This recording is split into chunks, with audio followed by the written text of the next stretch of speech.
Look at the people society calls winners. The relentless hustlers, the ones obsessed with status, titles, and chasing the perfect aesthetic. They don't change their personality to fit the room like the chameleon we discussed in our last video. Instead, they try to conquer the room. But behind closed doors, many of these high achievers suffer from a profound sense of emptiness. They don't know who they are without their achievements. Today, we are diving into our second major psychological classification, the performer, driven by the egoistic social drive. While the chameleon is driven by communion, the need for warmth and social connection, the performer is driven by agency. In psychology, agency is the drive for personal power, competence, and distinctiveness. There is nothing wrong with ambition. But when you don't know yourself, agency mutates into egoistic mimicry. Instead of building a life based on your genuine internal values, you look at who holds the power in society and you put on their skin.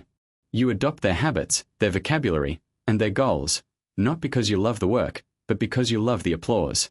Psychologist Julian Rodder introduced a concept called the Locus of Control. People with an internal locus believe they control their own destiny. But performers, despite looking powerful, secretly operate on an external locus of control. Their self-worth is entirely dependent on external validation, grades, job titles, bank accounts, or digital metrics. A study published in the Journal of Personality and Social Psychology confirms that when your self-esteem is contingent on external achievements, your mental health becomes highly volatile. You are only as good as your last victory. Let's look at the science of the Big Five personality traits. The performer profile typically scores high in conscientiousness, meaning they are organized and hardworking, but low in agreeableness. They aren't trying to make you happy, they are trying to outrun you. Because they lack natural emotional warmth, they use status as a shield. They think, if I am the best, no one can reject me. But this creates a profound psychological disconnect. They confuse being envied with being known. In self-determination theory, this is the peak of introjected regulation. You have swallowed a definition of success whole without chewing it. You study software engineering, finance, or business not because your mind is naturally drawn to it, but because a voice in your head tells you that you are a failure if you don't. This is why younger age groups are burning out at unprecedented rates. You aren't burning out from working too hard.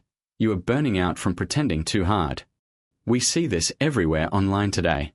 Thousands of young creators and entrepreneurs copy the exact same morning routines, read the exact same books, and use the exact same aggressive, high-energy vocabulary. They become clones of their favorite internet gurus.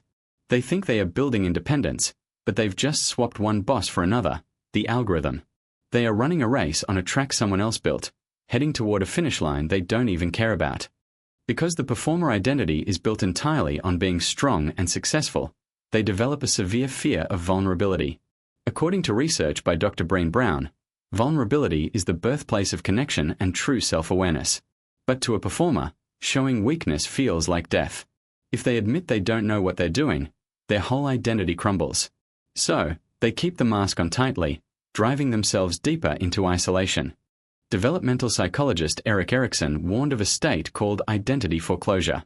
This happens when a young person commits to an identity or career path before exploring their true options, usually to satisfy an ego need or parental expectation. The performer is a classic case of identity foreclosure. They choose a label early, the smart one, the rich one, the CEO, and spend the rest of their lives protecting that label, never discovering who they actually are underneath it. It's time to find out if this is you. Ask yourself these 3 diagnostic questions. First, if I could never tell a single human being about my achievements, would I still pursue them? Second, do I actually enjoy the day-to-day process of my goals, or am I just addicted to the imagined destination? And third, who am I when I fail? If failure makes you feel like your entire human worth is gone, you are living as a performer, not a person. To shift from an egoistic performer to an authentic achiever, you must move from extrinsic goals to intrinsic goals. This week, pick one hobby or project that has absolutely zero status attached to it. Something you cannot post on social media, put on a resume, or monetize. Do it purely for the joy of the friction. Retrain your brain to realize that your nervous system can find peace in an activity without needing a trophy at the end of it. Ambitious energy is a gift, but only when it serves your core values, not your social insecurities. Stop using success to hide from yourself. In our next video, we will pivot to a completely different classification: the traditionalist, the cooler, stability-driven individual who refuses to find their best version because they are too terrified of stepping off the safety of the beaten path. Subscribe, leave your thoughts on the performer trap below, and let's keep stripping away the masks.